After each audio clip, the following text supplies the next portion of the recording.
City of Stevens Point Housing Task Force meeting, recorded September 29, 2021.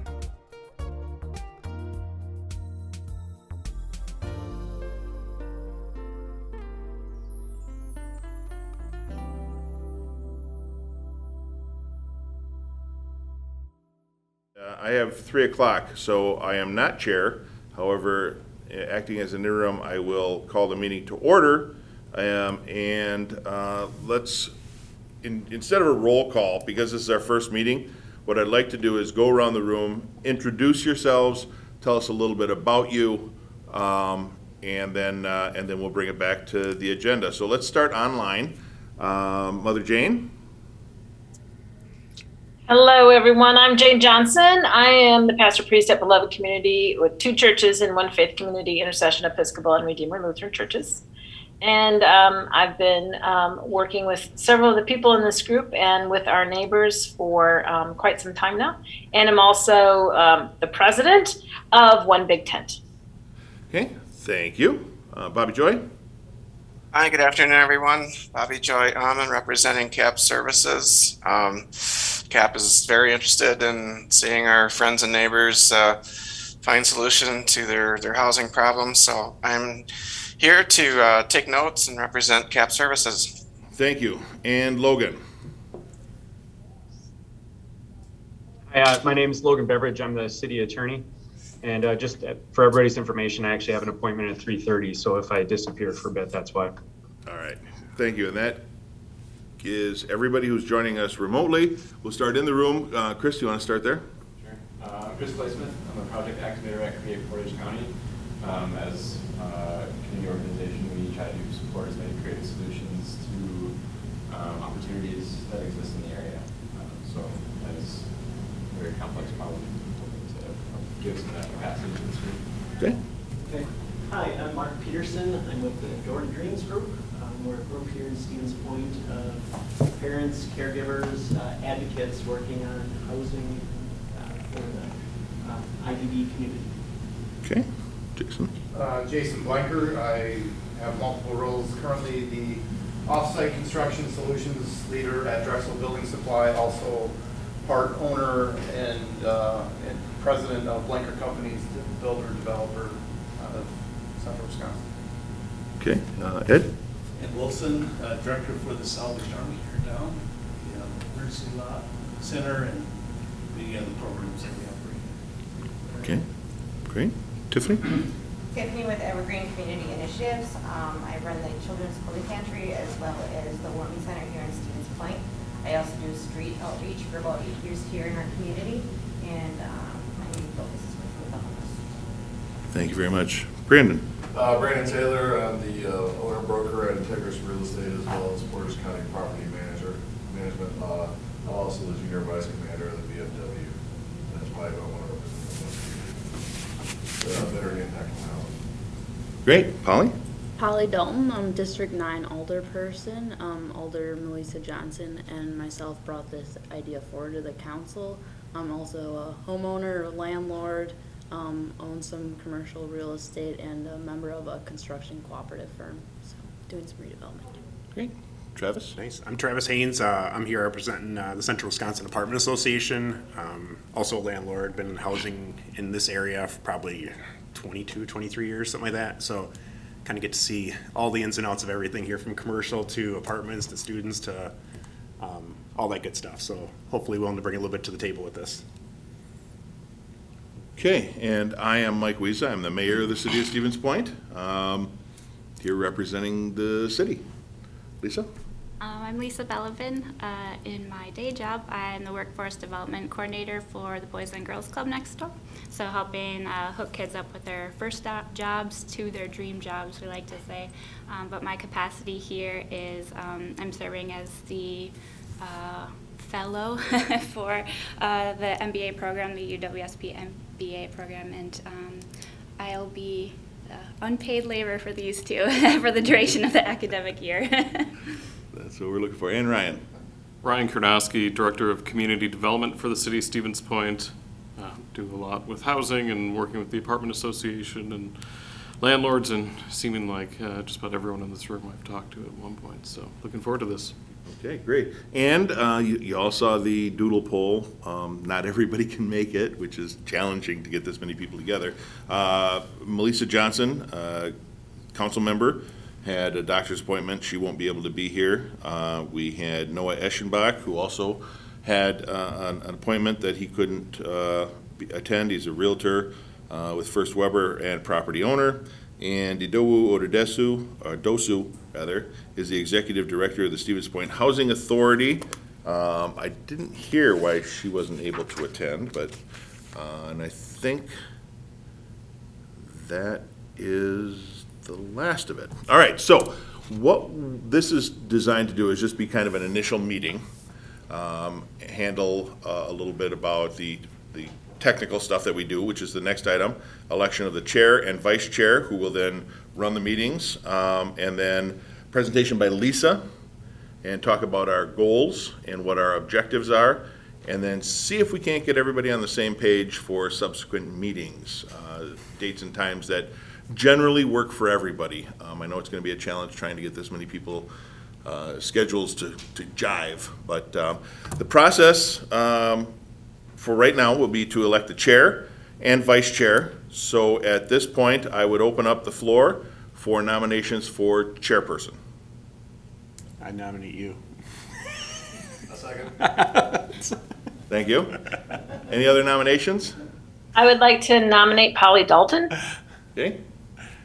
And any other nominations?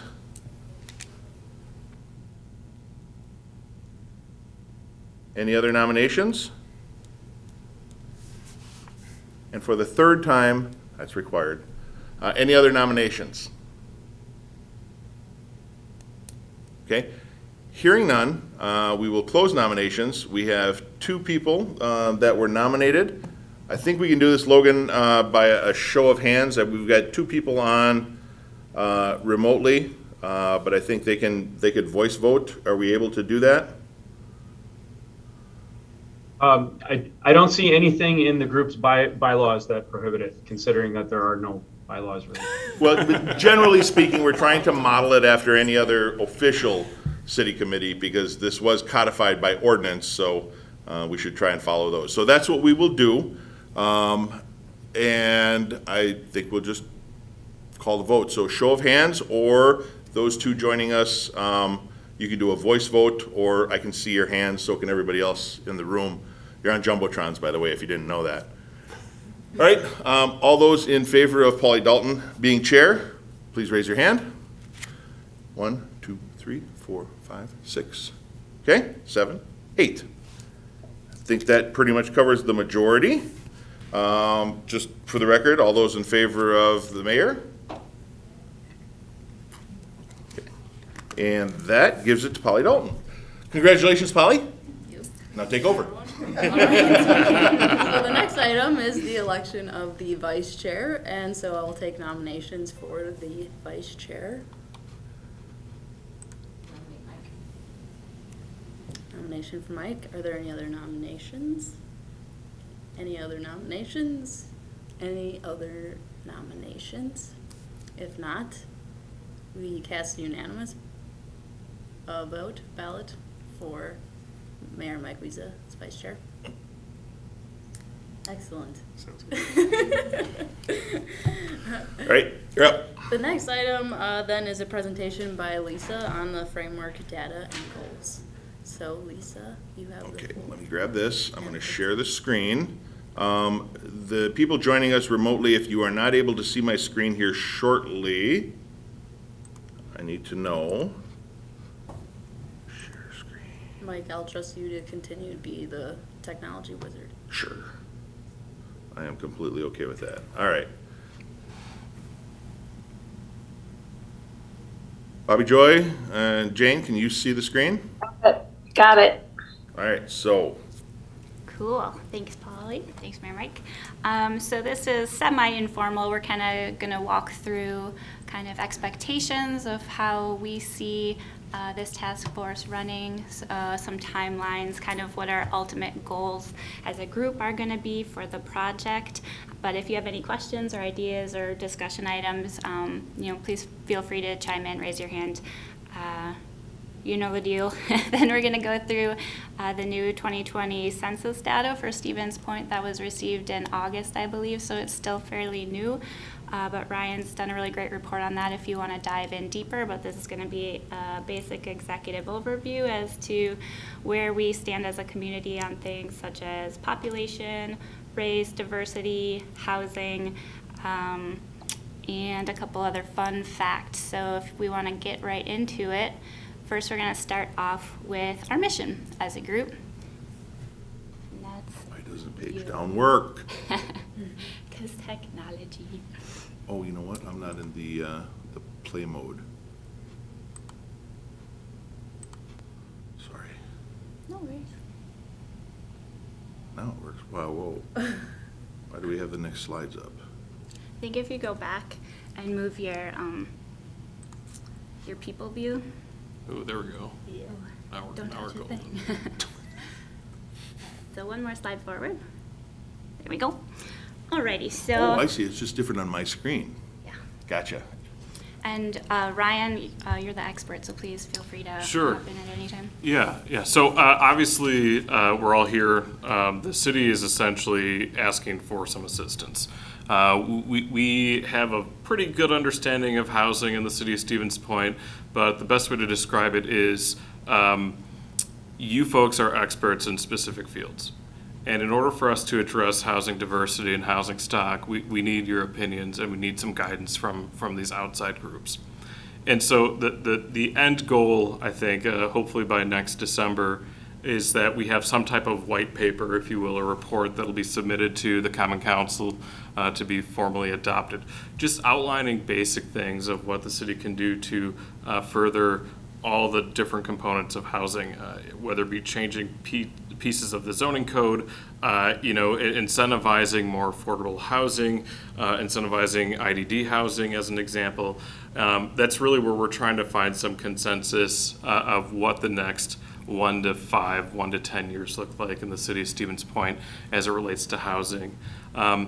We've done a lot with market rate housing, we've done a lot with affordable senior housing, but there's still more that can be done. And that's just one thing we found as we went through the drawdown and eventual closure, or the eventual will-be closure of Edgewater Manor, was we have a housing problem here, and how do we address it? So really, the mission of the group, or the charge of the task force, is to research, recommend, and support new policies and strategies aimed at addressing the housing issues: availability, affordability, stock quality and diversity, equity, insecurity, homelessness, and then possibly zoning as well. And so that's really the charge. And this task force was created as a result of a lot of conversation with Alder Dalton and President Johnson, going through the process, getting it formally approved by the Common Council. So the end goal, or the end vision for the group, would be to create 3 to 5 recommendations, both short-term and long-term policy recommendations that can be implemented, likely through the Community Development Department, which is why we're going to be pretty active in this, so we have a pretty intimate understanding of what the end goal is. So. And then ultimately, again, through a white paper, through policy paper, we would provide a detailed report to the Common Council that be formally adopted. And so then when we go through and we receive proposals or ideas, we can hold up a piece of paper and say, okay, this is consistent with what this group of experts said that we should be pursuing, and really provide some additional guidance to the council and to city staff as we look at housing into the future. So it's super high level mission, vision, goals, but as we work through, always remember what is the end goal and how are we going to work to get to that goal. And as over the next several months, we'll bring in some speakers, some folks doing presentations. We're hopeful that United Way will do something on the Alice report, which I believe was just updated this last year, hopefully at the November meeting. City staff will be here to provide some information on things like diversity in housing, or additional data points that zoning or economic development incentives. So we can collectively as a group say this is what we think the city should be focusing on as we move forward. So I think that covered it. Lisa, do you have anything else to add there? No, well done, but we do have some time if anyone has some questions or comments kind of about what we're working together to achieve. And I'll leave it open to Mayor Mike too if you want to lead any sort of discussion about the framework before we move forward. No, I think we're okay. The city attorney's here, but the one thing I would caution is because we are a governing body now, codified in ordinance, talking with members outside of the meetings can be problematic. There's things called a quorum, and I would defer to the city attorney on that if you have questions in that regards. But generally, the meetings are where we should be talking about what's going on. One of the goals that I had was actions. I don't want another binder that's going to sit on a shelf. I want to be able to do things that this committee recommends, and that's why we have property managers and rental owners and developers. Boy, you know, maybe later on we can get a bank to do some financing background. We have everybody at the table, and this is our opportunity to actually find solutions. And I know, Tiffany, you and I have talked about this at length. It doesn't do any good to get a report and that report just sits somewhere and maybe people look at it occasionally. I want to be able to do things. And I think that's generally what all of you want as well when we talked about your serving. By the way, thank you all for agreeing to serve. But that's really the only goal I have. We'll see where this takes us. All right, well, if we move on, we'll dive into the data. So like I mentioned, this is new as of August, but overall, from a very high level, if you want to check out all the data for 2020, Stevens Point's population is stable and more diverse. If you take anything away about population, remember that. There's been a 4% decrease in population from 2019. Is that correct, Ryan? The 4% decrease is from the 2010 census, and you can attribute the decrease pretty much to the enrollment at UW Stevens Point. I think they're down. I think it was 1,900 students or so from 2010 to 2020. So you're not seeing a one-for-one change in our population based on that, but it is something that should be taken into serious consideration as the city moves forward. And I think Lisa hit it on the head. Our population as a community is stable, and although we look at this decrease, we might get spooked, but vacant housing units decreased, but our population decreased by 4%. It doesn't really make any sense, other than the student enrollment as being the main identification for why we had the decrease. But yeah, stability is important. I think our population is more stable and definitely more diverse than what it was in 2010. Thanks. A couple other things to keep in mind. Persons who identify as white, that population has decreased 10%. Black, Hispanic, Latino, or two or more races has increased, so thus the increased diversity. Owner-occupied housing has increased slightly from 49 to 51, so very slightly, and vacant housing units decreased 1%. So diving a little bit deeper, the second bullet point there, as Ryan mentioned, the largest factor in declining population in Stevens Point is the declining enrollment at UWSP. So very interesting there, especially when it comes to housing. Also, there's been a bit of increased migration of both individuals and families from the city of Stevens Point to outlying areas, generally within Portage County. Some of the factors there are new construction. There's a lot going on in the former Tree Acres site development, and I believe it's the village of Plover that had some special tax incentives that are generally, we as a city would generally steer clear of, for lack of a better way to explain that. I don't know if Ryan wants to add some color on that. Yeah, I mean, so the biggest difference between the city and the village of Plover, where they had a pretty significant single-family housing increase, was because of cheap land The Tree Acres Golf Course went to tax foreclosure. The county was selling land at about $9,000 an acre, which is exceptionally low for essentially farmland. Right now in the city, we're seeing land that's similar, going for between $25,000 and $30,000 an acre. On top of that, the village also provided some pretty heavy tax incentives or TIF incentives to developers by paying off special assessments that had been incurred on those properties. The majority of that land is now gone. I think they've got maybe one 40-acre parcel left, but that's part of the reason that we saw a lot more of that single-family housing development occur in Plover, mainly because it was more lucrative for developers to do projects down there as opposed to the city of Stevens Point, as an example. But by 2030, we do expect the several housing developments will provide additional population in the city. Northside Yard, which is on the Lullaby site downtown, the Grove Apartments, which is where the convent property is, that's the new name, is the Grove, will provide additional affordable senior housing and affordable family housing on that property. And then, of course, the redevelopment of the Point Motel. Any questions or comments before we move on? Okay. So yeah, let's talk about diversity.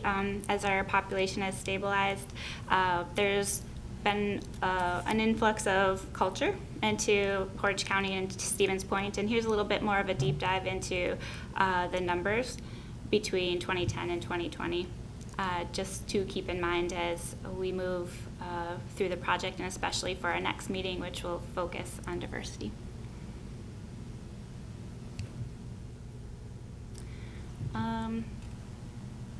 When it comes to housing, although the city's population has gone down, occupied housing increased. So Ryan had touched on that a little bit earlier as well. Not really a conundrum, but perhaps not what one might think.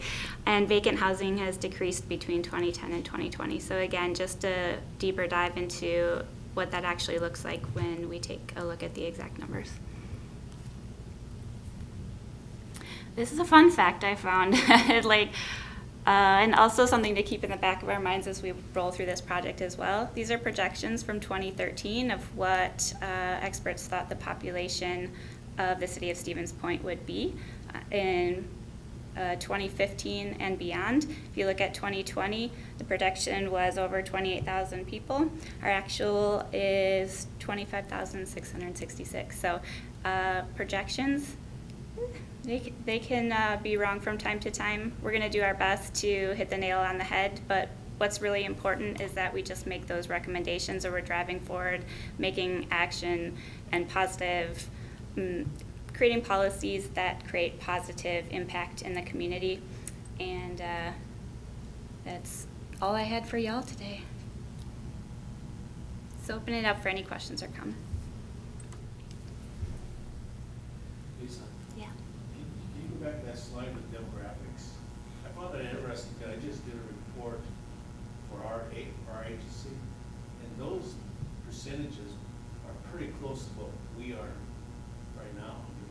So that's pretty interesting that our homeless population pretty well matches what our community is displaying right now. So I found that interesting when you put that up. It's a very good point. Ed, is that something that you could share as part of, just your own information from Salvation Army? Is that something that you could share with the group? Right now? Yeah, no, just in general. Oh, yeah. Okay. Yeah, Tim and I both are pretty familiar with the homeless population. That's what Can you go up to the microphone? Oh, yeah. We should have, It's difficult. should have you come up to the lecterns, because these microphones in the ceiling aren't picking up sound as well. Or we could have you, we could have talk everybody louder, sit up too. here if we don't want to get friendly. Where do you want me to go? Right at the lectern there. Yeah, I was just mentioning that those numbers that Lisa shared with us on demographics is real close to what I see at the shelter right now, and those that we're working with in our other programs. So what we're seeing here is what Tiffany and I are seeing in our homeless population, and those that come into our doors looking for assistance. And so I can see the importance of this task force. One is we're not only going to address what the city is working on and what we want to address, but also what Tiffany and I want to address. So I feel privileged to be here today. But I would just want to share that those numbers are real close to mine right now in demographics. Good.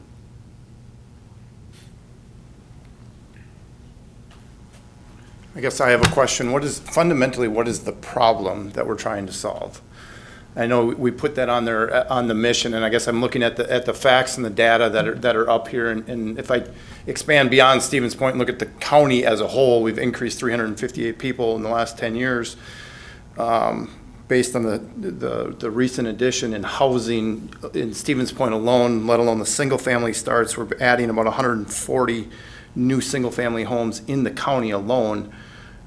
As far as availability, are these things tied together? Availability at an affordable price, is that, or is that what we're trying to define? What is the true problem here? Because I don't think availability is a problem if we're adding several hundred units of apartments over the last 2 years with more to come, and we're building 140 new homes in the county a month. It seems like availability isn't the issue. Is affordability really the task that we're after to be able to meet shifting demographics and population? And I guess I'm just questioning it because based on the information presented, I don't see the problem being availability. I think that's exactly the perspective we were hoping everyone here would be able to contribute, and that's, exactly the information that is useful for everyone to know is what is actually out there, and we'll continue to hear from like the 2017 housing report and further from staff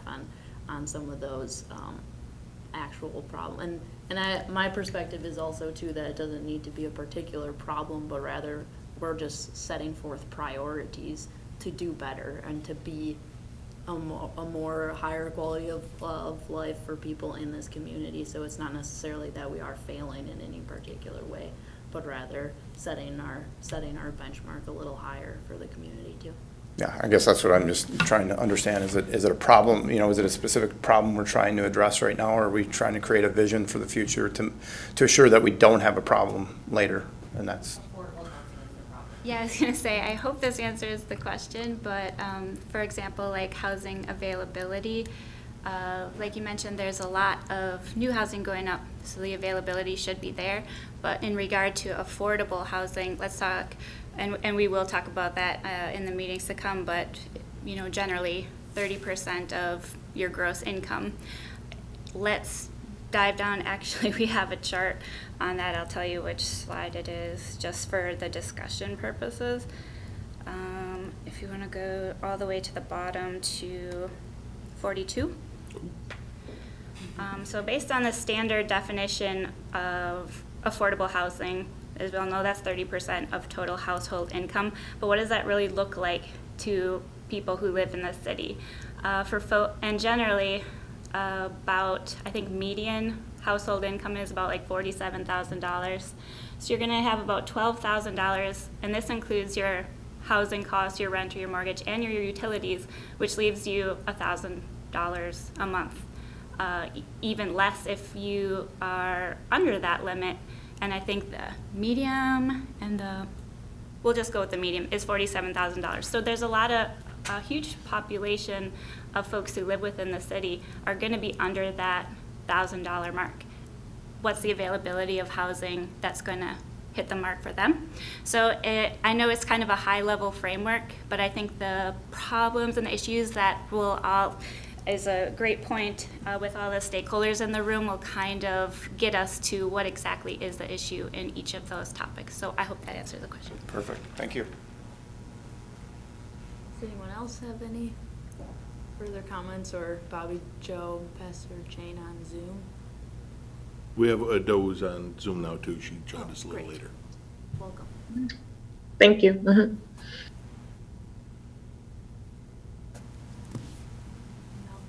Yeah, I guess I think one closing thought that I had on the affordability and the kind of 6 different areas that we're investigating is that there is really a chain that connects them all. It's like if people need housing, do we have it?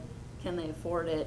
And if they can't afford it, can they access the financing? And that's really my generation. I see a lot of it is people continue to pay rent that is 30% or actually within that monthly home cost, but they are unable to access the financing in order to ownership. So I guess, you know, there is a perspective that home ownership is the goal for many people in our community and a higher quality of life. And so that is probably one of the trajectories we're working towards.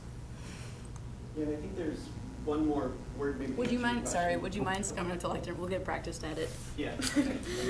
Stand up and speak. Just to answer your question, I think appropriateness too, fit for the different groups, fit for the IDD community. Affordability is a huge issue, but also fit, accessibility, close to shopping, close to bus lines, that fit their needs. That's lacking. So.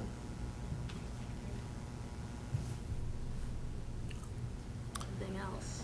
So just as we go through this process, I mean, we're going to really, I don't want to say lecture, but, you know, there's going to be some really great presentations that are done by members of the community that have a really intimate knowledge on specific housing needs, and city staff's going to do our best to, you know, also ensure that, you know, we're providing information that we know about City of Stevens Point specifically as we move forward. So it's almost as though that the task force is going to shape itself probably in the next few meetings on where we're really going to focus our energies, and is going to be probably more organic than anything else, than city staff saying this is the direction we must go. But I think I'm really looking forward to seeing what comes out of this group. So.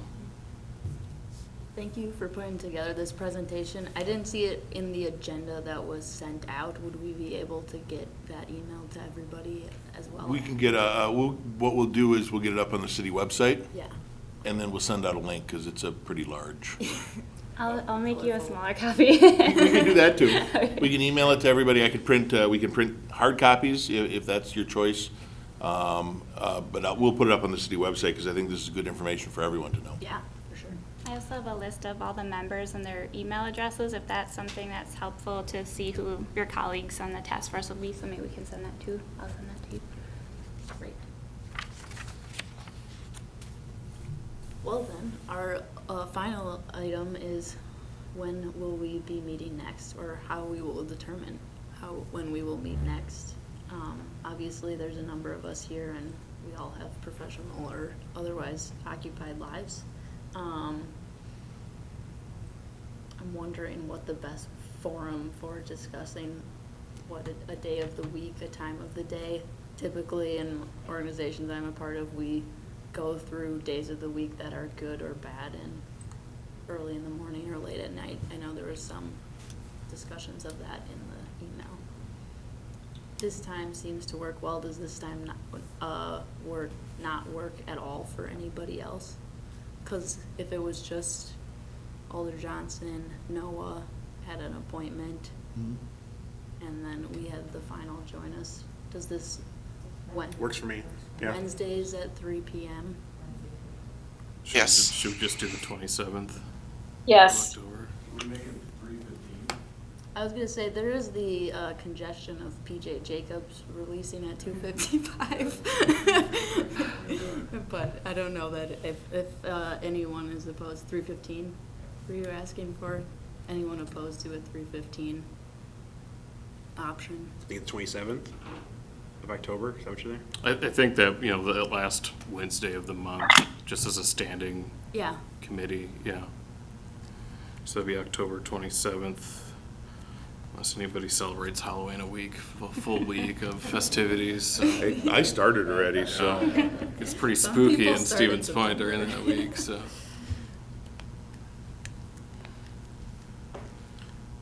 Okay, so the next meeting will be October 27th at 3:15, same location.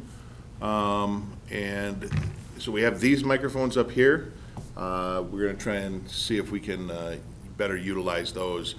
If anybody's sitting out there, we're going to have you use the lectern. Or, of course, you're still very welcome to join us remotely. I think everything went well there. Yeah. Appreciate it. With that, the agenda is exhausted. Mr. Blenker. I know you mentioned communication outside of these meetings, as far as it relates to emails and text messages and all that kind of stuff. Is there any guidance? I don't do enough government stuff to know or actually really care about it. Sure. Logan, you want to take that one for a little bit? Sure. The really quick version is that if this body wants to conduct business, to have a meeting, it has to be done in a public place and it has to be properly noticed. So essentially that means that if a majority of the body were to get together and discuss something informally that pertains to the subject matter of the group, that could be considered a violation of open meetings law, which normally that's not going to be the type of thing that occurs. The thing that can be a little trickier is if there are written communications, email communications that go from one person to the next, to the next, to the next, to the point where you have a total number of people involved in that chain of communication that equals a quorum. You can run into a problem. It's not guaranteed that that's a problem, but generally what you want to do is have communications kind of be one way. If somebody wants to send a bulletin around to everyone else, that's fine, but try not to get in the habit of having big response chains, and certainly don't do anything in writing that would constitute an effort to count votes or gain a consensus outside of a meeting. That's the thing that you want to absolutely avoid. Right. So for example, if I were to contact Chris about a particular topic, and then I contacted Mother Jane about that same topic, and Bobby Joy about that same topic, and Tiffany about that same topic, and Brandon about that same topic, now I have just created an open meetings violation. What is quorum? It's typically half plus one or majority. How many total members? Right now, 14, but we don't have everyone in attendance.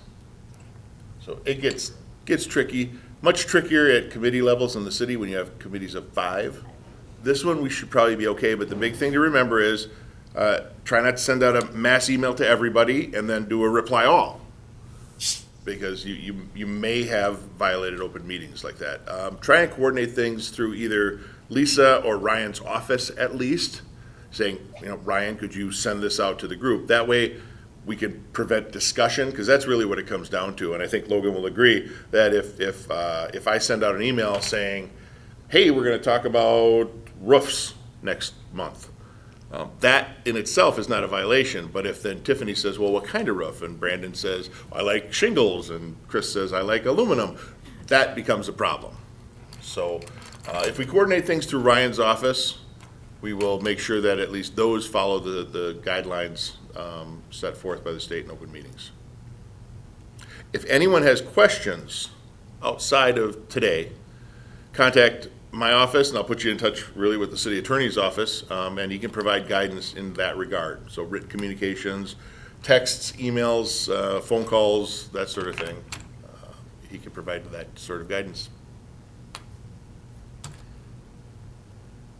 Anything further? With that, we are adjourned at 3:39.